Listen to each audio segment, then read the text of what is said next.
Hi there, Wayne Jennings here, and I've got another little action camera I'm going to review today.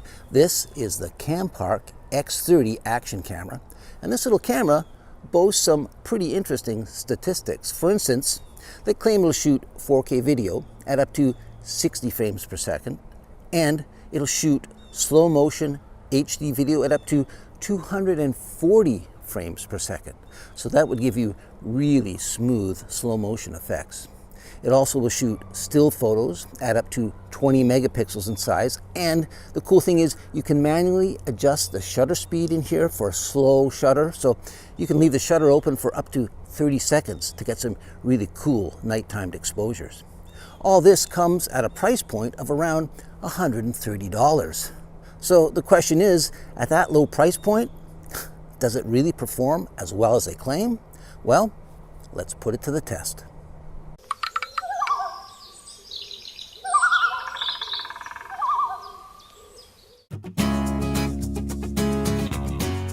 Before we check out the camera itself, have a look at this little video sequence.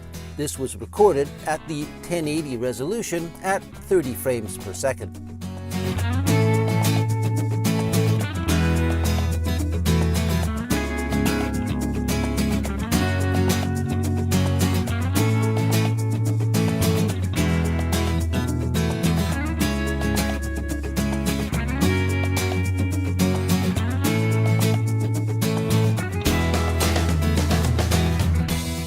This scene was recorded at the 2.7K resolution.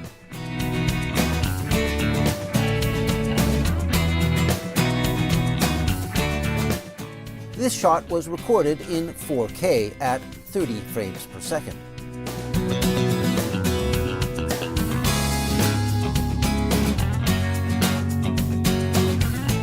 And this sequence was shot in 4K at 60 frames per second.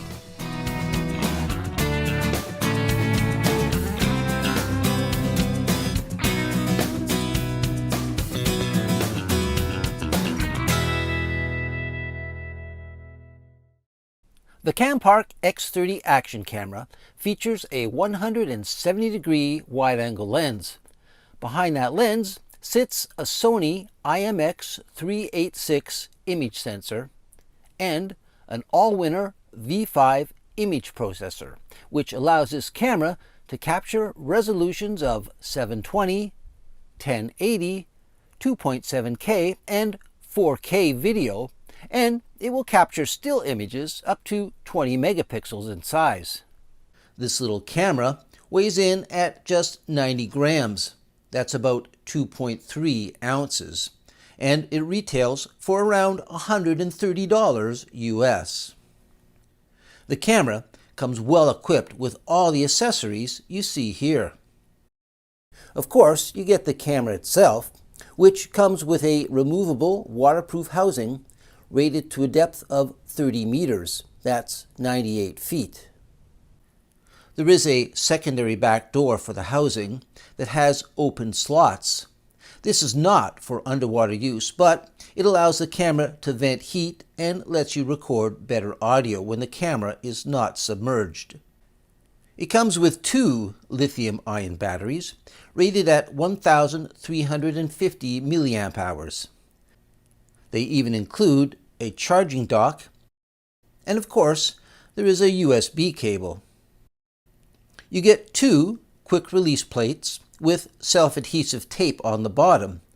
One of the plates features a built-in metal tripod socket, and they even supply you with some spare self-adhesive tape pads. There is a good variety of mounting brackets, including tripod adapters and a handlebar mount. It comes with an assortment of Velcro strips, zip ties, and cables to help secure your camera. And of course, it comes with a user manual, and they even supply a lens cleaning cloth. The camera itself is very small and compact, and despite being made out of plastic, it feels very solid and durable in your hands. The front, of course, is dominated by the wide-angle lens, and the main power button is on the front there as well. Let's check out the bottom here. There is a spring-loaded door which contains your battery, and beside it is this metal tripod socket. Nice to see that on a little camera like this, so you don't have to put it in the housing or use one of those mounting cages. On this far side we have our connecting ports, HDMI output, USB port, and there's also the slot for your micro SD card. On the far side of the camera we have a couple buttons up and down for navigating the menu and turning the Wi-Fi on, and there's a small speaker at the bottom here. On the top of the camera is our main shutter release button, and beside it is a little LED which comes on when you connect it to Wi-Fi. These little holes on the side, that's the microphone. So we're just going to turn the camera on. You just push this button and hold it for a second, and then the splash screen appears on the back. There we are. And there's a little blue LED down here that indicates we have power. Now this is a touch screen, which is kind of nice. Basically right now it's set for photo, but if I push this spot in the bottom, your menu appears where you can change your mode. So you have video, slow motion, loop recording, time-lapse, photos, dash cam mode, burst photos, and self timer. And you basically, because it's touchscreen, just touch the one you want. And now in this case I'm in the video mode, and then there's a little button down there which will allow you to go in and make all the changes in that particular mode. So here I can change the resolution, just scroll through what you want, pick one, and then you can go back and scroll through and make other adjustments as well. And there are a lot, for an automatic camera, there's a lot of adjustments in here. There's an electronic image stabilizer, there's distortion correction, white balance, exposure, metering mode, sharpness, quality. You can change the ISO, you can put a watermark on there, you can turn the audio off, there's a field of view that you can manipulate, and you can even change the recording compression mode on the bottom there. So basically, you know, if you go in and change it to say photo, you have the same options going through the menu, but slightly different. In this case, changing the photo resolution and changing whether you want it to be a long exposure, things that you wouldn't normally do in the video mode. Now, because this camera has a touchscreen, if it's in the housing, you can't use the touchscreen, but you can still use this camera with the buttons. You just kind of have to push this button on the top, hold it for a few seconds, and then this menu appears. Then you just use the sliding buttons on the side to toggle through what you want. And then when you get to an area, push the top button, and then you can go in and use these as up and down buttons to make your selection. When the camera is recording video, this little LED flashes to indicate it's recording. Unfortunately, there is no LED on the front to flash. That would be a nice feature to have, so that when the camera is pointed at you, you know it is in fact recording. As mentioned before, this camera comes with a waterproof housing, which is rated for a depth of 30 meters. So that's perfect for snorkeling or scuba diving, but it's also a good way to protect your camera, you know, if you're out and about and it starts raining or snowing.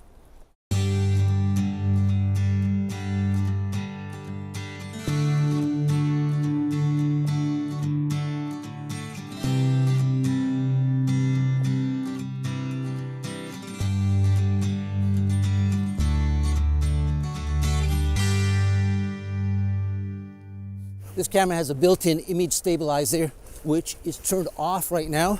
I'm just walking over some rough terrain. It's a snowy day. The ground's a little uneven. And basically just to see how well the camera performs, I'm just hand holding it on a selfie stick. And with the image stabilizer turned off, it's probably pretty shaky. We'll turn it on and see if it makes a difference. So now the image stabilizer is turned on. In fact, I've retraced my steps and I'm walking over the exact same terrain. So you can see that with that image stabilizer, it definitely helps, smooths things out, and makes the image a little more steady. This camera will record the following video resolutions: 720 at 30 frames, 60 frames, 120 frames, and 240 frames per second. 1080 at 30 frames, 60 frames, and 120 frames per second. 2.7K at 30 frames per second, and 4K video at a rate of 30 frames and 60 frames per second. Although this is an automatic camera, there are many settings you can tweak. For instance, the white balance can be left on automatic or set to sunny, cloudy, incandescent, or fluorescent. There is an exposure compensation setting that allows you to increase or decrease the exposure value in one-stop increments up to 3 stops. Metering can be set to average, center, spot, or matrix. The ISO can be left on automatic or set to a value of 100, 200, 400, 800, 1600, 3200, or 6400 ISO. There are 3 sharpness settings: low, middle, and high, as well as a video quality setting of low, middle, and high, and you can choose between 2 codecs, H.264 or H.265.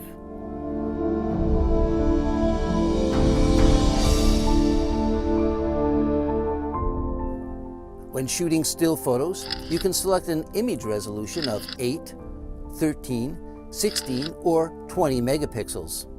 There is also a self-timer mode and a burst photo mode. And this camera has an adjustable shutter for shooting long exposures. You can choose from auto or select 2, 5, 10, 15, 20, or a 30-second exposure.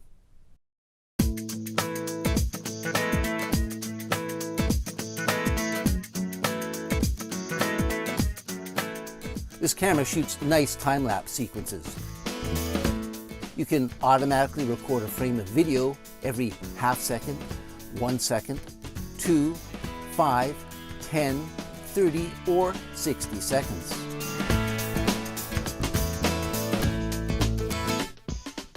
And this camera shoots impressive slow motion. At the 1080 resolution, you can select 2 times or 4 times slow motion. And at the 720 resolution, you can select 4 times or as high as 8 times slow motion.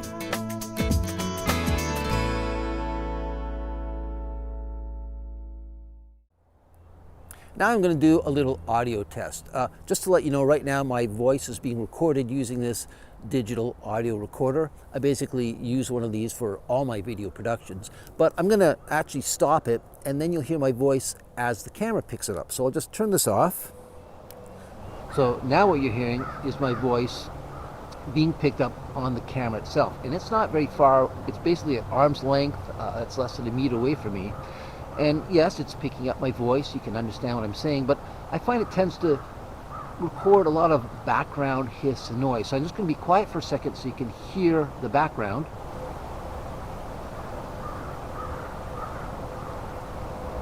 I just find it's very hissy, very noisy. It tends to bring up, I mean, there's traffic several blocks away, but it tends to bring up that noise in the background. So yeah, it records not bad audio, but it certainly is not what I would call great sound. There is also a distortion correction setting. In this shot, you can see how the wide-angle lens distorts and curves the horizon. But with the distortion correction turned on, the horizon levels out and becomes flat. This camera has the ability to change the field of view. A special note though, this function only works when you're using the distortion correction function. So right now it is on the wide setting, so you basically get me and quite a bit behind me. This is the middle setting, and as you can see there's a lot less of the background and the image is a little tighter on me. And this is the narrow setting, which as you can see there's far less of the background, so that's just a nice little option if you want to get a little tighter on your subject without actually having to move the camera closer. And to recap, here are those 3 settings again. This is wide, this is the middle setting, and this is the narrow. The CamPark X30 Action Camera can also be used as a dash cam. If you go into the menu, there's a setting called Automobile, and when you switch that on, you can shoot a still picture every 3, 10, 15, 20, or 30 seconds. Now, that's fine if you want still pictures, but usually in a dash cam, you want to shoot video. no problem. Just set the camera to the looping function and it'll shoot video for you all day. The other cool thing about this little camera, you don't have to have a battery inside. If you have a USB connection in your car, you can plug it in, get power that way, and shoot video or stills all day long. With this camera, you're able to connect with your phone or tablet using Wi-Fi. It's an app called DV King 4K, and once you download it and connect to your camera, you're able to go in and make all kinds of settings, the same as you would be able to do right on the camera itself. So now it's popped up, and you see on the screen here, there's a tree behind. That's the image that the camera sees.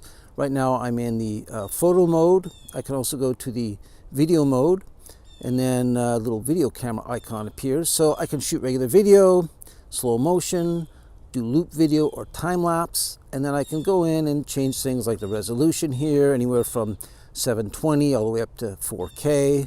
I can also hit the menu button up here, and then I can go in and do all kinds of menu settings, the same as I would be able to do on the camera. So I can change the resolution, you can scroll through, pick what you want there, and everything else like the image stabilizer, the white balance, the exposure compensation, the ISO. I can change all that from the remote, and you can do the same for the still photos as well. And of course you can see all the images and video that are on that camera. You can view them on your device here. So they're all popping in now, still pictures and videos. I can play them back, view the photos, or download them to a device. In conclusion, there's an awful lot to like about the CamPark X30 Action Camera. Unfortunately, there are a few disappointments as well. One being the video codecs. Now this camera has the choice between H.264 and H.265, and the H.265 is, it's a more efficient codec. It's used a lot with 4K equipment, so I thought that'll be a really nice feature to have. But I just found it was kind of inconsistent. Sometimes it worked great. Other times I got this weird sort of ghosting, color banding appearing, and it just wasn't reliable enough to use all the time. So it could be an issue with this particular camera, but I just didn't want to keep shooting at the H.265 codec setting. The other disappointment was 4K video shot at 60 frames per second. Basically, it just didn't do it. I mean, it would shoot an image, but when I got back and looked at it in the editing suite, I found it was either too slow or too fast. So I was getting frame rates of 58.4 frames per second or 62.3 frames per second. Very rarely did I get a 60 frame per second image. I also think that that is an interpolated image because the chipset inside here, according to the research I've done, only supports 4K at 30 frames, not at 60. So I think there's some interpolation going on in there to bring it up to that frame rate. Now, at the beginning of this video, I did have a sample of 4K at 60, but I had to really struggle and manipulate that. I had to adjust the frame rate. I had to adjust the speed to make it look half decent. So when it comes to 4K 60, this is not a camera I would recommend. However, all the other features in this camera were really, really good. It shot great 1080 at all frame rates, great 2.7, and very good 4K at 30 frames per second. Very crisp, very sharp. It has a very good image stabilizer built in. Shoots amazing time-lapse, amazing slow motion. And the other nice thing, this camera will do the time-lapse and the slow motion. It'll actually process it in the camera. So you don't have to do any of that in editing and post-production. It does it all for you inside the camera.